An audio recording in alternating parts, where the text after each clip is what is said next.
बिस्मिल्लाहिर्रहमानिर्रहीम। आज का हमारा टॉपिक है Davisson and Germer experiment. Davisson Germer experiment actually de Broglie hypothesis जो हमने प्रीवियस लेक्चर में डिस्कस किया था उसकी एक्सपेरिमेंटल कन्फर्मेशन है कि क्या डिब्राए हाइपोथेसिस करेक्ट है या नहीं। डिब्राए हाइपोथेसिस क्या था?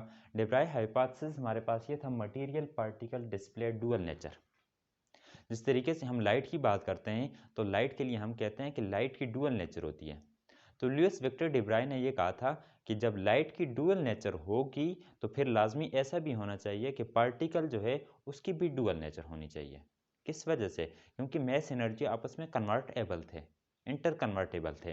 तो इस वजह से material particle display dual nature. कौन कौन सी? एक पार्टिकल नेचर है और दूसरी वेव नेचर है। तो यही डिब्राए हाइपोथेसिस हमारे पास था। तो इसको अगर देखें तो इसका फार्मूला ये आ रहा था, lambda is equal to h over p, lambda de Broglie wavelength थी। हमने ये कहा था कि जब भी कोई पार्टिकल मूव करता है तो वहाँ पर उसके साथ वेवलेंथ एसोसिएट होती है। हालांकि है पार्टिकल और उसके साथ वेवलेंथ एसोसिएटेड होती है, तो वही एसोसिएटेड वेवलेंथ डिस्क्राइब कर रही है कि उस पार्टिकल का बिहेवियर वेव बिहेवियर आ रहा है। पार्टिकल तो है, मोमेंटम है उसके पास, लेकिन वेवलेंथ वहाँ पर आ रही है, तो वो डिस्क्राइब कर रहा है कि पार्टिकल का बिहेवियर वेव बिहेवियर है। तो इसी चीज़ को आज हम इस टॉपिक में डिस्कस करेंगे, Davisson Germer experiment and Bragg's law. इसमें दो पोर्शंस हैं, एक ही टॉपिक है। यहाँ पर ये वाला सेटअप जो है, ये सारा सेटअप ये डेविसन जर्मर एक्सपेरिमेंट, और उसमें ये वाला जो है इसमें हम समझेंगे ब्रेग्स लॉ को समझेंगे। तो आइए इसको समझते हैं। पहले दो साइंटिस्ट थे, डेविसन एंड जर्मर। उन्होंने कंफर्म किया 1927 में, उन्होंने एक एक्सपेरिमेंट परफॉर्म किया कि आया हम देखते हैं कि इसके साथ वेवलेंथ एसोसिएटेड, मटेरियल पार्टिकल के साथ वेवलेंथ एसोसिएटेड है या नहीं। तो इस चीज़ को देखने कंफर्म करने के लिए डेविसन और जर्मर ने एक्सपेरिमेंट परफॉर्म किया। उस एक्सपेरिमेंट का सेटअप क्या है, बहुत ही प्यारा और इजी वे से यहाँ पर मैंने सेटअप बनाया है, तो इससे हम समझते हैं। देखें, इसमें जो सेटअप है इसके तीन मेन पार्ट हैं। ये वाला पार्ट जो है इसमें इलेक्ट्रॉन गन है। ये वाला पार्ट जो है इसमें हमने क्रिस्टल रखा हुआ है डायफ्रैक्शंस के लिए। और ये वाला जो पार्ट है इसमें एक डिटेक्टर है जो डिटेक्ट करेगा, या इंडिकेटर भी ऐसे आप लोग कह सकते हैं, डी या आई, इंडिकेटर। और इसमें एक स्केल, दो स्केल हमने लगाए हुए हैं, एक स्केल S1 है और दूसरा S2 है, सर्कुलर स्केल है। और उसके साथ एक गैल्वानोमीटर हमने यहाँ पर कनेक्ट किया हुआ है, उस गैल्वानोमीटर को अर्थ किए हुए है हमने। गैल्वानोमीटर किस वजह से? क्योंकि जब करंट पास होगा तो गैल्वानोमीटर कुछ डिफ्लेक्शन शो करेगा। यही हमारा सेटअप है।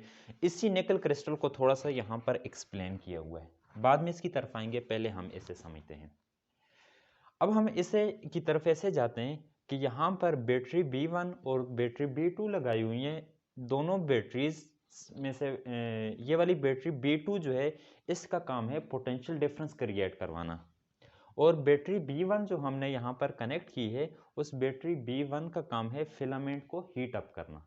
ये फिलामेंट हमने कुछ लगाया हुआ है, टंगस्टन का या कोई भी मटेरियल, तो इस फिलामेंट को हम हीट अप करेंगे। किसके साथ? बैटरी B1 के थ्रू हम इस फिलामेंट को हीट अप करेंगे। जब फिलामेंट हीट अप होगा वहाँ पर उसमें जो इलेक्ट्रॉन है फिलामेंट के अंदर, इसके अंदर जो इलेक्ट्रॉन है वो एनर्जी गेन करेंगे, इतनी एनर्जी गेन करेंगे कि वो इस फिलामेंट में से बाहर निकलेंगे। जैसे हमने फोटो इलेक्ट्रिक इफेक्ट में कहा था कि ये हमारे पास मेटल सरफेस थी, इसके ऊपर लाइट हम फॉल करते थे तो यहाँ पर इलेक्ट्रॉन मेटल सरफेस से एमिट हो जाते थे। वहाँ पर एक चीज़ हम डिस्कस करते थे, वो ये थी कि इलेक्ट्रॉन जो हम लाइट फॉल करवाते थे इसकी कुछ एनर्जी होती थी, उस एनर्जी का कुछ पोर्शंस यहाँ पर इलेक्ट्रॉन्स को निकालने में यूज़ हो जाता था। बाकी जो पोर्शन एनर्जी का बच जाता था वो इलेक्ट्रॉन की काइनेटिक एनर्जी में कन्वर्ट होता था। तो यहाँ पर भी कुछ इसी तरीके से होगा कि यहाँ पर कुछ इलेक्ट्रॉन वर्क फंक्शंस, और दूसरा यहाँ पर जो बाकी इसकी एनर्जी बच जाएगी वो एनर्जी इस इलेक्ट्रॉन की, इमिटेड इलेक्ट्रॉन की काइनेटिक एनर्जी में। अब ये वाले जो इलेक्ट्रॉन इमिट हो रहे हैं, तो ये देखें यहाँ से ये इलेक्ट्रॉन डिफरेंट डायरेक्शन में क्या करेंगे, ट्रेवल करेंगे, हर यहाँ पर फैल जाएंगे, फॉरवर्ड डायरेक्शन में भी जाएंगे। अब जो इलेक्ट्रॉन यहाँ से एमिट हुए हैं, कुछ की एनर्जी ज़्यादा होगी, कुछ की एनर्जी कम होगी, तो हमने इन इलेक्ट्रॉन को यहाँ पर तक पहुँचाना है। यहाँ तक पहुँचाने के लिए हम ये काम करेंगे कि एक बैटरी B2 लगाएंगे। बैटरी का काम ये है कि इन इलेक्ट्रॉन को एक्सेलरेट करवाना। ये वाले इलेक्ट्रॉन क्या करेंगे, एक टर्मिनल हमने ये कनेक्ट किया हुआ है बैटरी B2 का और दूसरा टर्मिनल हमने ये कनेक्ट किया हुआ है। तो एक हमारे पास एनोड हो जाएगा और दूसरा हमारे पास कैथोड हो जाएगा। इस एनोड और कैथोड की वजह से यहाँ पर ये वाली जो रीजन है, इस रीजन में पोटेंशियल डिफरेंस जनरेट होगा। जब इलेक्ट्रॉन इस रीजन में इंटर हो जाएंगे तो इस पोटेंशियल डिफरेंस की वजह से इलेक्ट्रॉन एक्सेलरेट होंगे, उनकी वेलोसिटी इंक्रीज हो जाएगी। तो वेलोसिटी इंक्रीज, वेलोसिटी में चेंज आ जाएगा, एक्सेलरेट होंगे। तो इलेक्ट्रॉन एक्सेलरेट होंगे, यहाँ तक पहुँचेंगे तो इस गन में से इलेक्ट्रॉन बाहर निकल जाएंगे।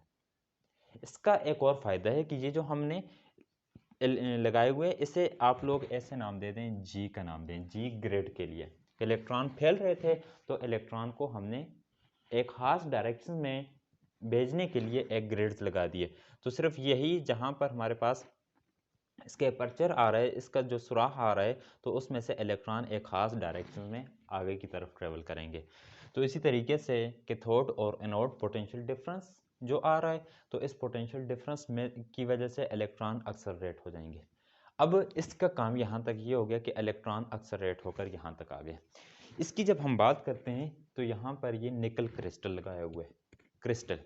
क्रिस्टल की जब हम बात करते हैं तो क्रिस्टल के लिए ये कहते हैं कि क्रिस्टल ऐसा मटेरियल होता है जिसकी स्ट्रक्चर थ्रू आउट सेम होती है, आइडेंटिकल। उसकी सराउंडिंग में स्ट्रक्चर जो होती है आइडेंटिकल होती है। एक एटम से दूसरे एटम तक डिस्टेंस फिक्स्ड होता है। एक एटम की लेयर जिस तरीके से ऊपर वाले, ये नीचे वाला एटम, उसकी लेयर ऊपर वाले की इस तरीके से बिल्कुल सेम लेयर होती हैं। तो यहाँ पर ये निकल क्रिस्टल हमारे पास हमने लगाए हुए हैं। इस निकल क्रिस्टल के ऊपर जब ये वाले इलेक्ट्रॉन आएंगे, स्ट्राइक करेंगे, तो इलेक्ट्रॉन डिफरेंट डायरेक्शन में फैल जाएंगे। इलेक्ट्रॉन का फैलना जो है इस तरीके से कि ये निकल क्रिस्टल है, इलेक्ट्रॉन यहाँ से ये आ रहे थे तो इधर भी फैल जाएंगे, हर डायरेक्शन में इधर इलेक्ट्रॉन क्या हो जाएंगे, फैल जाएंगे। तो हमने एक्चुअली यही चीज़ कंफर्म करनी है कि पार्टिकल का हमने वेव बिहेवियर देखना है। पार्टिकल का वेव बिहेवियर एक्सपेरिमेंटली। तो डायफ्रैक्शंस वेव का कैसे, पार्टिकल्स, ये इलेक्ट्रॉन है, इलेक्ट्रॉन यहाँ से डायफ्रैक्ट हो रहा है तो उसका वेव बिहेवियर होगा। इसी चीज़ को हम एक्सपेरिमेंटली देखना चाहते हैं, क्या रियल में वेव बिहेवियर है या नहीं है। अच्छा, अब यहाँ पर ये जो लगाया हुआ है तो इसको हम रोटेटर का नाम देते हैं। ये इस तरीके से, रोटेटर को हम ऐसे रोटेट कर सकते हैं, ये रोटेटर है, इसको हम इस तरीके से रोटेट कर सकते हैं। इसके आगे हमने यहाँ पर कुछ निकल क्रिस्टल इस तरीके से लगाए हुए हैं। इसका काम ये है कि जब इलेक्ट्रॉन आकर इसके साथ स्ट्राइक करेंगे तो एक ही जगह पर इलेक्ट्रॉन स्ट्राइक करेंगे, वहाँ पर कुछ गड़ा सा बन जाएगा, तो नीचे से नॉइज़ वगैरह या कुछ और मटेरियल इमिट होना शुरू हो जाएगा। तो इस वजह से हम इसको क्या करेंगे, स्ट्राइक करेंगे, स्ट्राइक नहीं सॉरी रोटेट करेंगे। रोटेट करने, इसे हम नाम दे देते हैं, ये इसके साथ एक रोटेटर आर लगाया हुआ है। रोटेटर की वजह से जैसे हम इसको क्या करेंगे, रोटेट करवाएंगे। अब ये इलेक्ट्रॉन जो हैं ये डिफरेंट डायरेक्शन में फैल रहे हैं। इसको अपने माइंड में रखें कि इलेक्ट्रॉन डिफरेंट डायरेक्शन में फैल रहे हैं। इलेक्ट्रॉन डिफरेंट डायरेक्शन में फैल कर कुछ इलेक्ट्रॉन इधर आ रहे हैं, कुछ इलेक्ट्रॉन यहाँ तक पहुँच रहे हैं। ये इलेक्ट्रॉन डिफरेंट डायरेक्शन में इस तरीके से आ रहे हैं। यहाँ पर ये जो डी शेप नज़र आ रही है, ये एक्चुअली स्केल है। स्केल डी शेप की तरह है, सर्कुलर स्केल है, हाफ सर्कल की फॉर्म में हमने बनाए हुए। तो इस सर्कुलर स्केल के ऊपर ये रीडिंग शो की हुई है, यहाँ पर कुछ रीडिंग है। ये जो डॉटेड लाइन आपको नज़र आ रही है, ये रीडिंग को रिप्रेजेंट कर रहे हैं। और जो डिटेक्टर है डी या इंडिकेटर आई, इसका काम ये है कि यहाँ से जो इलेक्ट्रॉन आएंगे उन इलेक्ट्रॉन को डिटेक्ट करना कि इलेक्ट्रॉन कहाँ पर मैक्सिमम आ रहे हैं और इलेक्ट्रॉन कहाँ पर कम आ रहे हैं। आप लोग ऐसे कह सकते हैं कि ये डिटेक्टर डी जो है ये मेजर कर रहा है इंटेंसिटी ऑफ इलेक्ट्रॉन। इंटेंसिटी ज़्यादा कब होगी, कम कहाँ पर होगी। इंटेंसिटी ज़्यादा वहाँ पर होगी जहाँ पर maximum number of electron, quality of electron ज़्यादा हो जाए। तो इंटेंसिटी ज़्यादा होगी। जितनी ज़्यादा इंटेंसिटी, तो इलेक्ट्रॉन फ्लो करने की वजह से यहाँ पर डिटेक्टर डी में से जस्ट हमें रिप्रेजेंट करेगा कि ये इंटेंसिटी देगा। तो उस टाइम हमें कैसे पता चलेगा? वहाँ से हमने यही कनेक्ट किए हुए गैल्वानोमीटर के साथ, तो गैल्वानोमीटर ज़्यादा डिफ्लेक्शन शो करेगा, तो इसका मतलब ये है कि यहाँ पर इंटेंसिटी ज़्यादा है। और दूसरी इसकी मेन एक बात ये है कि ये डिटेक्टर डी जो है ये मूवेबल डिटेक्टर है। इसको हम इस स्केल के ऊपर इस तरीके से मूव करवा सकते हैं। यहाँ पर इस डिटेक्टर को ये सर्कुलर स्केल के ऊपर मूव करवाते हैं। फॉर एग्जांपल ये डिटेक्टर डी जो है इसको पहले यहाँ पर हम रखते हैं, इस रीजन में रखते हैं। इस रीजन में रखते हैं तो साथ गैल्वानोमीटर के साथ हमने वायर कनेक्ट की हुई है, लेकिन यहाँ पर गैल्वानोमीटर डिफ्लेक्शन शो नहीं कर रहा। जब गैल्वानोमीटर डिफ्लेक्शन शो नहीं कर रहा तो इसका मतलब कि यहाँ पर करंट नहीं है, इसमें से करंट नहीं पास हो रहा। करंट कहाँ से पास नहीं हो रहा? क्योंकि इलेक्ट्रॉन यहाँ तक नहीं पहुँच रहे, तो करंट पास नहीं हो रहा। फिर इसको यहाँ पर हम लेकर आते हैं, यहाँ पर देखते हैं कि थोड़ी सी डिफ्लेक्शन शो करेगा, गैल्वानोमीटर थोड़ी सी डिफ्लेक्शन शो करेगा। उसका मतलब ये होगा कि ये डिटेक्टर डी जो है इसने कुछ इलेक्ट्रॉन को डिटेक्ट कर लिया है, उस इंटेंसिटी की वजह से इसमें से करंट पास होगा। फिर यहाँ पर एक हमारे पास पॉइंट आएगा, उस पॉइंट पर हम देखेंगे कि यहाँ पर ज़्यादा करंट, इसकी डिफ्लेक्शन ज़्यादा होगी। जब ज़्यादा डिफ्लेक्शन होगी तो इंटेंसिटी ज़्यादा आएगी। तो जिस पॉइंट पर हमें ज़्यादा इंटेंसिटी मिलेगी वहाँ पर हम इस एंगल को मेजर कर लेंगे कि ये एंगल हमारे पास कितना बन रहा है, थीटा जो भी आ रहा है। तो इस केस में हम ये देखेंगे कि 35 डिग्री से 60 डिग्री तक हमें इंटेंसिटी मिल रही है, लेकिन एक पॉइंट पर यहाँ पर हमारे पास theta is equal to 56 degree होगा, वहाँ पर मैक्सिमम इंटेंसिटी मिलेगी। तो पहले इस चीज़ को हम डिस्कस करेंगे कि यहाँ से हम वेवलेंथ कैलकुलेट करेंगे। फिर यहाँ पर ये जो डिफ्रैक्शंस, ये वाली डिफ्रैक्शंस हो रही है उसको यहाँ पर हम देखेंगे, ब्रैग्स लॉ के केस में हम देखेंगे। और फिर इस चीज़ से हम यहाँ पर कैलकुलेट करेंगे कि वेवलेंथ, दोनों वेवलेंथ को देखेंगे कि दोनों वेवलेंथ अगर सेम आ रही हैं, एक दूसरे के इक्वल आ रही हैं, थोड़ा सा भी फर्क है, तो इसका मतलब ये है कि डिब्राई हाइपोथेसिस करेक्ट है। अगर वेवलेंथ आ ही नहीं रही तो डिब्राई हाइपोथेसिस हमारे पास करेक्ट नहीं होगा। स्टूडेंट्स यहाँ पर हम स्टार्ट करते हैं डिब्राई हाइपोथेसिस की इक्वेशन से। डिब्राई हाइपोथेसिस की इक्वेशंस हमारे पास जगह कम है, इसी जगह पर हम कवर करेंगे। उसकी इक्वेशंस हमारे पास क्या थी? Lambda is equal to h over p. तो ये lambda is equal to h over p, lambda is equal to h divided by p किसके इक्वल होता है? मोमेंटम के इक्वल। तो यहाँ पर एम वी लिख लेते हैं। एम वी क्या है? मोमेंटम। एम मैस है और वी वेलोसिटी ऑफ इलेक्ट्रॉन को रिप्रेजेंट कर रहा है। ये ऐसे लिख लें क्योंकि इसमें हम वोल्टेज को भी यूज़ करेंगे कि इलेक्ट्रॉन को हम आगे भेजेंगे तो वोल्टेज की टर्म भी यहाँ पर आएगी। अब इसमें हम वैल्यू फाइंड करते हैं, वेलोसिटी इसकी एम वी की वैल्यू फाइंड करते हैं। तो एम वी की वैल्यू हम कुछ इस तरीके से फाइंड करते हैं कि इलेक्ट्रॉन को जब हम भेजेंगे तो इलेक्ट्रॉन के पास कुछ एनर्जी, इलेक्ट्रॉन जब यहाँ से जा रहा है तो इस इलेक्ट्रॉन की कुछ एनर्जी होगी। वो एनर्जी क्या है? Kinetic energy.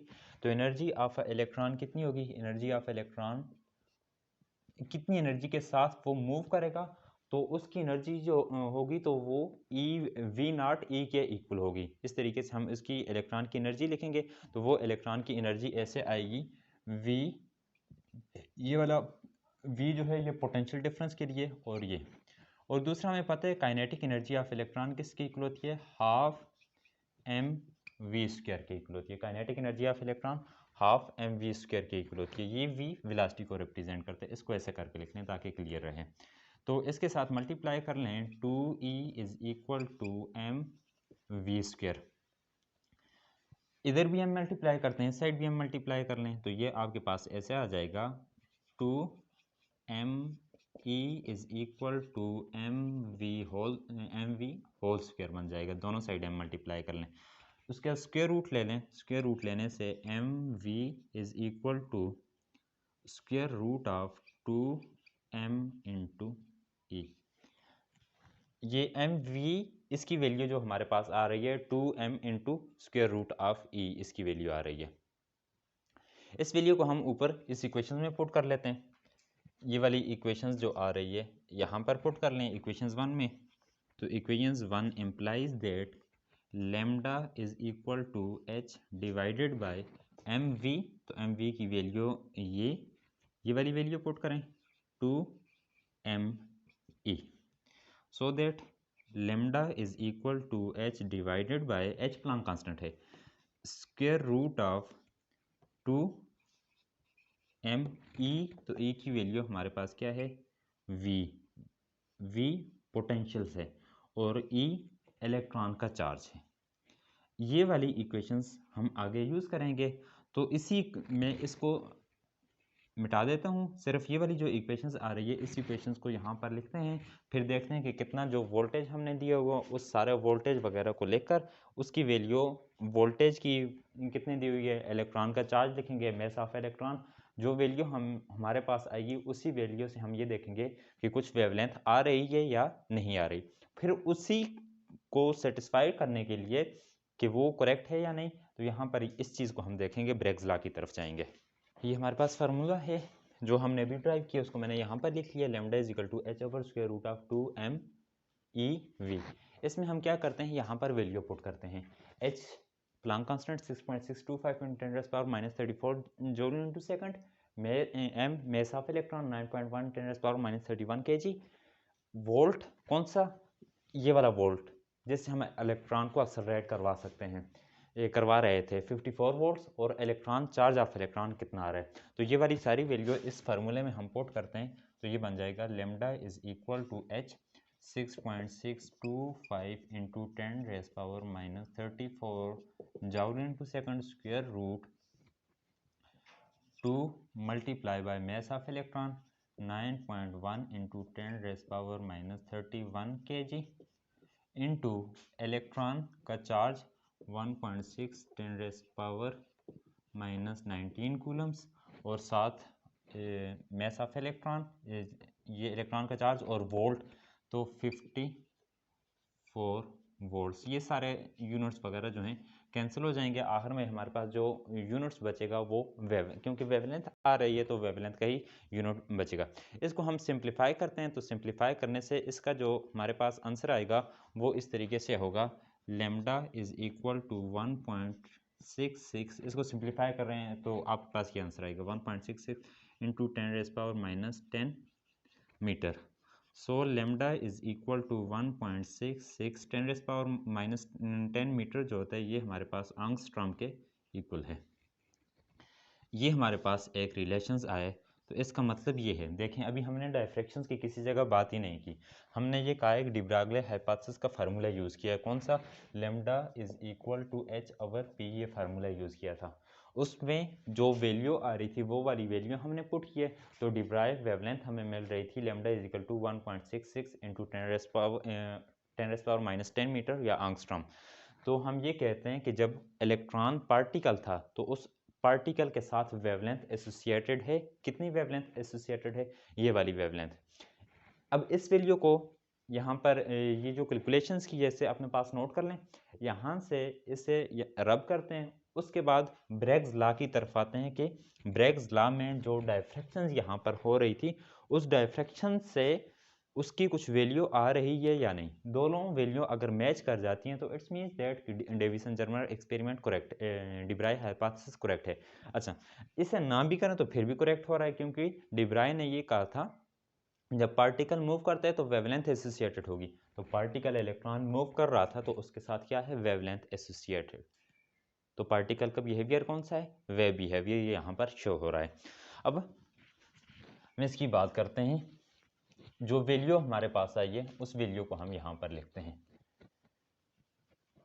Lambda is equal to, ये वाली वैल्यू यहाँ पर लिखते हैं, lambda is equal to 1.66 angstrom.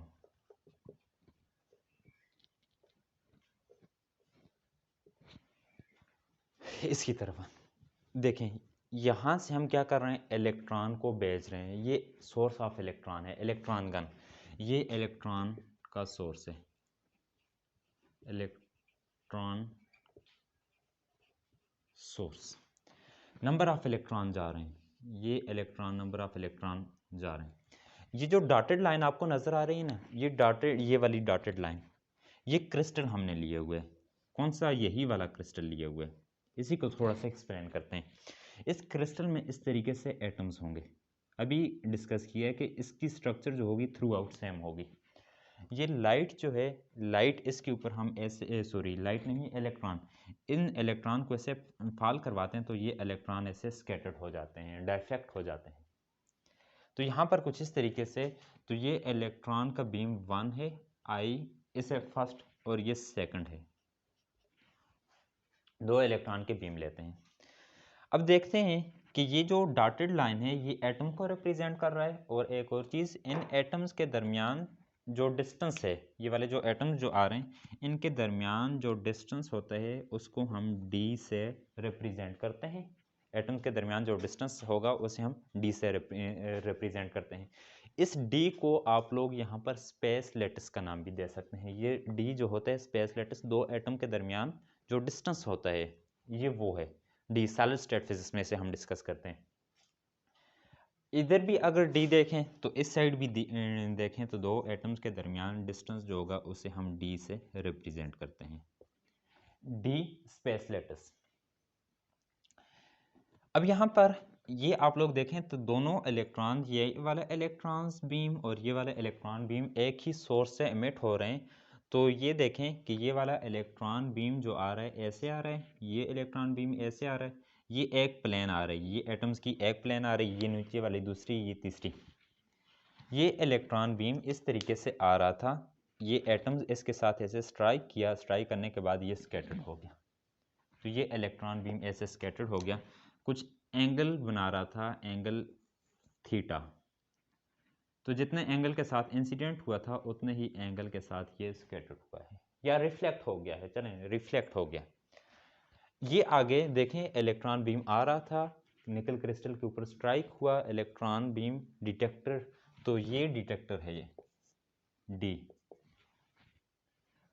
तो ये डिटेक्टर डिटेक्ट करेगा। इसी तरीके से सेकंड इलेक्ट्रॉन बीम भी आ रहा है, तो सेकंड इलेक्ट्रॉन बीम जब यहाँ से आएगा तो ये वाली जगह खाली है, तो ये दूसरी प्लेन में इंटर हो जाएगा, दूसरी प्लेन में इंटर हो जाएगा। देखें इस एटम के साथ स्ट्राइक नहीं कर रहा है, ये वाली जगह खाली है, दूसरी प्लेन में इंटर हो रहा है। जब दूसरी प्लेन में इंटर हो रहा है तो यहाँ से इस तरीके से इस एटम तक पहुँचेगा।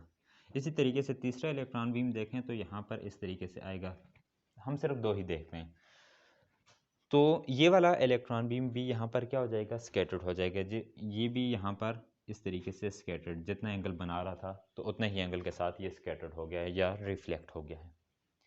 अब इसमें जो इम्पोर्टेंट बात है वो ये है कि दोनों इलेक्ट्रॉन बीम जो हैं एक ही सोर्स से एमिट हुए हैं और एक ही डिटेक्टर डी तक पहुँचे हैं। इस जैसे यहाँ से एक ही डिटेक्टर डी हमने लगाया हुआ है, लेकिन यहाँ पर एक केस ये हो रहा है कि जो इलेक्ट्रॉन बीम 1 है उसने कम डिस्टेंस कवर किया है और इलेक्ट्रॉन बीम 2 जो है उसने ज़्यादा डिस्टेंस कवर किया है। उसने ज़्यादा डिस्टेंस इस वजह से कवर किया है कि यहाँ पर कुछ इसने इतना डिस्टेंस एक्स्ट्रा, क्योंकि ये प्लेन के अंदर तक गया है, इसने कुछ डिस्टेंस एक्स्ट्रा कवर किया है। तो इस वजह से हम इस डिस्टेंस को फाइंड करते हैं कि ये डिस्टेंस क्या है।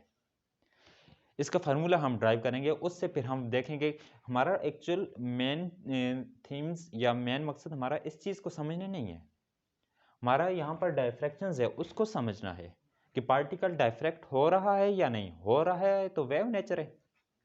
तो उसके साथ फिर हमें यहाँ पर ये डी ब्रागले हाइपोथेसिस जो है ये भी कैलकुलेट हो जाएगा।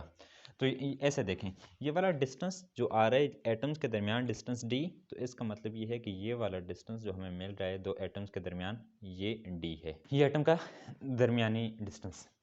अब जो इसका मेथड ये होता है कि ये इस वन रे और ये सेकंड रे, सेकंड ने ज़्यादा डिस्टेंस कवर किया है, उस डिस्टेंस को हम फाइंड ऐसा करते हैं कि जो फर्स्ट रे होती है उसके से सेकंड के ऊपर परपेंडिकुलर ड्रॉप करें। तो ये फर्स्ट से सेकंड के ऊपर परपेंडिकुलर ड्रॉप करें तो ये आप लोगों के पास है। इसी तरीके से यहाँ से भी परपेंडिकुलर ड्रॉप करें तो ये ऐसे बन जाएगा। तो अब देखें तो ये वाला जो हमारे पास डिस्टेंस आ रहा है इतना इस साइड से और इतना डिस्टेंस इस साइड से ये वाला डिस्टेंस एक्स्ट्रा कवर हुआ है। ये वाला यहाँ से देखें, ये वाला डिस्टेंस, इसे थोड़ा सा मैं बोल्ड करता हूँ, और ये वाला डिस्टेंस इसको भी थोड़ा सा और बोल्ड कर लेते हैं। ये वाला डिस्टेंस सेकंड बीम जो है इसने एक्स्ट्रा कवर किया है। जब इसने एक्स्ट्रा डिस्टेंस कवर किया है तो इसे देखें, हम एक 9th या 10th में थ्योरम पढ़ते थे कि ये एक स्ट्रेट लाइन हो, ये एक कोई भी स्ट्रेट लाइन हो, ये स्ट्रेट लाइन है, इसके ऊपर कोई दूसरी लाइन लगाते हैं। यहाँ पर जो एंगल बनता है थीटा, अगर 35 का है तो दूसरी साइड भी उतना ही थीटा 35 का एंगल बनेगा। तो इसी चीज़ को देखें, ये हमारे पास नॉर्मल है, प्लेन का नॉर्मल जो डॉटेड लाइन से रिप्रेजेंट किए हुए है। ये नॉर्मल आ रहा है, उसके इधर जितना एंगल बन रहा है दूसरी साइड भी इतना ही। तो इधर अगर थीटा बन रहा है तो यहाँ पर ये वाला एंगल ये भी थीटा होगा, ये थीटा है, ये वाला थीटा है, तो ये वाला एंगल ये भी थीटा होगा। और ये वाला एंगल कितने का बन रहा है? 90 डिग्री का। ये वाला एंगल भी जो बन रहा है ये 90 डिग्री का। तो ये वाली साइड जो बनेगी ये परपेंडिकुलर साइड बन रही है, ये बेस। तो ये हमारे पास कौन सा आ रहा है? हाइपोटेन्यूज डी आ रहा है। तो ये वाली साइड बन जाएगी डी साइन थीटा, और ये वाली साइड भी यहाँ पर बन जाएगी डी साइन थीटा। तो डी साइन थीटा एक, डी साइन थीटा दूसरा, मतलब कि इस लाइट ने इस में d sine 2d sine theta इतना डिस्टेंस एक्स्ट्रा कवर किया है। तो हम ऐसे फाइंड करते हैं, और दोनों यहाँ पर जो आ रहे हैं तो इस तरीके से हम ये कहते हैं कि कितना डिस्टेंस कवर किया है। तो इसका डिफरेंस ये आएगा, path difference is equal to कितना डिस्टेंस? ये वाला d sine theta plus d sine theta, इतना ज़्यादा कवर किया है। तो ये बन जाएगा path difference is equal to 2d sine theta. और इधर देखें आप लोग, तो यहाँ पर ये दोनों वेव्स हैं, पार्टिकल्स, तो उनका बिहेवियर कौन सा है? Wave behaviour. मीन्स कि इस तरीके से यहाँ पर भी देखें तो ये वेव्स की तरह ही वेव बिहेवियर होगा। तो ये वाली लाइट रे यहाँ पर आकर इंटरफेरेंस बनाएंगे, इंटरफेयर करेंगी, इंटरफेयर कर रही हैं दोनों। तो जितनी भी आ रही हैं ये इंटरफेयर करेंगी। तो दो इंटरफेरेंस की कंडीशंस, एक कंस्ट्रक्टिव इंटरफेरेंस और डिस्ट्रक्टिव इंटरफेरेंस। कंस्ट्रक्टिव इंटरफेरेंस यहाँ पर जो बन रही है वो कंस्ट्रक्टिव इंटरफेरेंस। तो कंस्ट्रक्टिव इंटरफेरेंस में जो पाथ डिफरेंस होता है, path difference in constructive interference वो होता है एन लेमडा। एन आर्डर को रिप्रेजेंट करता है, एन लेमडा आर्डर को रिप्रेजेंट। और डिस्ट्रक्टिव इंटरफेरेंस में n+1/2 लेमडा। डिस्ट्रक्टिव की जब हम बात करते हैं तो वहाँ पर n+1/2 लेमडा, लेकिन यहाँ पर जो इंटरफेरेंस हो रही है वो कंस्ट्रक्टिव क्या होता है? क्रस्ट के ऊपर फॉल कर रहा है, ट्रफ के ऊपर फॉल कर रहा है, कंस्ट्रक्टिव। डिस्ट्रक्टिव क्रस्ट ट्रफ के ऊपर और ट्रफ क्रस्ट के ऊपर डिस्ट्रक्टिव। तो ये वाली दोनों इक्वेशन देखें, इसको हम इक्वेशंस ए का नाम देते हैं और इसको इक्वेशंस बी का। इन दोनों की लेफ्ट हैंड साइड सेम आ रही है, तो दोनों को कंपेयर करें। N lambda is equal to 2d sine theta. ये इक्वेशंस हमारे पास सी बन रही है। इस इक्वेशन सी में देखें तो यही इक्वेशन जो है ये ब्रेग्स लॉ है। ब्रेग्स इक्वेशंस भी इसे कहा जाता है या ब्रेग्स लॉ भी कहा जाता है। अब इसमें देखें n किसको रिप्रेजेंट करता है? n आर्डर को रिप्रेजेंट करता है। तो यहाँ पर हम फर्स्ट आर्डर की बात करते हैं, तो ये n की वैल्यू जो है n इज इक्वल टू 1 लें। लेमडा तो हमने कैलकुलेट करनी है वेवलेंथ। d क्या है? d स्पेस लेटिस है। तो d हर एक क्रिस्टल जो होता है उसमें डिस्टेंस फिक्स्ड होता है या डिस्टेंस डिफरेंट होता है। निकल के क्रिस्टल में डिफरेंट होगा, कोई और क्रिस्टल लें तो वहाँ पर ये डिस्टेंस जो होगा ये मुख्तलिफ होगा। तो निकल के क्रिस्टल में ये वाला जो डिस्टेंस हमारे पास आता है तो ये इक्वल होते हैं 0.9, इसके निकल के लिए 0.91 इंटू 10⁻⁻10⁻⁻⁻10 मीटर। एंगस्ट्रॉम के केस में ही हम लिखते हैं, ये निकल के क्रिस्टल के लिए आता है।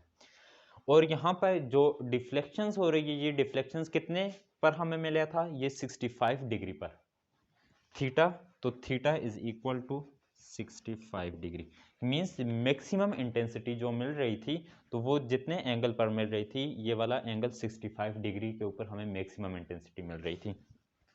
ये वाली वैल्यू यहाँ पर पुट करते हैं, एन के लिए 1 हो जाएगा, lambda is equal to 2 into 0.91 into 10⁻⁻10 metre into sine 65 degree.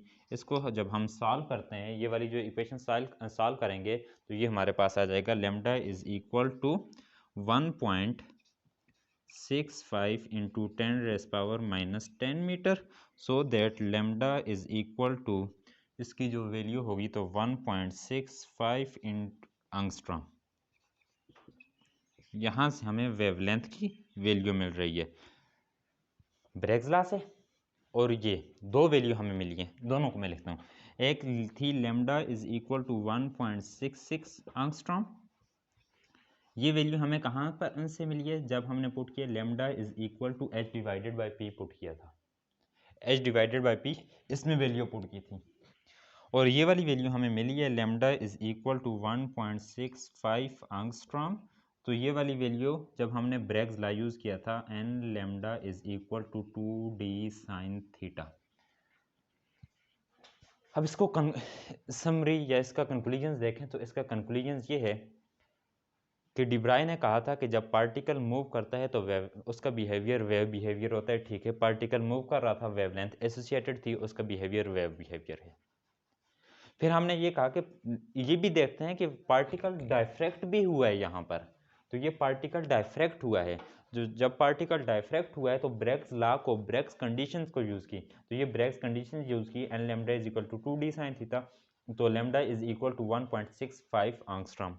दोनों में डिफरेंस देखें, ये वाली दोनों इक्वेशन जो आ रही हैं, दोनों में हम अगर डिफरेंस देखें दोनों के वेवलेंथ में, तो ये डिफरेंस हमारे पास बन रहा है 0.01, बहुत कम डिफरेंस है। दोनों वैल्यू सेम आ रही हैं तकरीबन आपस में, ये दोनों वैल्यू क्या आ रही हैं, इक्वल आ रही हैं। इस तरीके से ये बन रही है 1.66 एंगस्ट्रॉम इक्वल बन रही है 1.65 एंगस्ट्रॉम। इट्स मीन्स दैट कि यहाँ पर जब भी कोई मटेरियल पार्टिकल मूव करता है तो उसके साथ वेवलेंथ एसोसिएटेड होती है। तो डेविसन एंड जर्मर ने ये प्रूव कर दिया कि जो डिब्राय हाइपोथेसिस है वो करेक्ट है। ये इसकी एक्सपेरिमेंटल वेरिफिकेशंस थी, दोनों तरह से हमने फाइंड किया कि यहाँ पर भी वेवलेंथ एसोसिएटेड है, डायरेक्ट फार्मूला में पुट करके देख लें, और यहाँ पर इससे जो स्कैटरिंग या जो डायफ्रैक्शंस हो रही है, देखें डायफ्रैक्शंस अगर ये वाली वैल्यू ना आती, कुछ और वैल्यू आती, इससे बहुत डिफरेंट वैल्यू आती,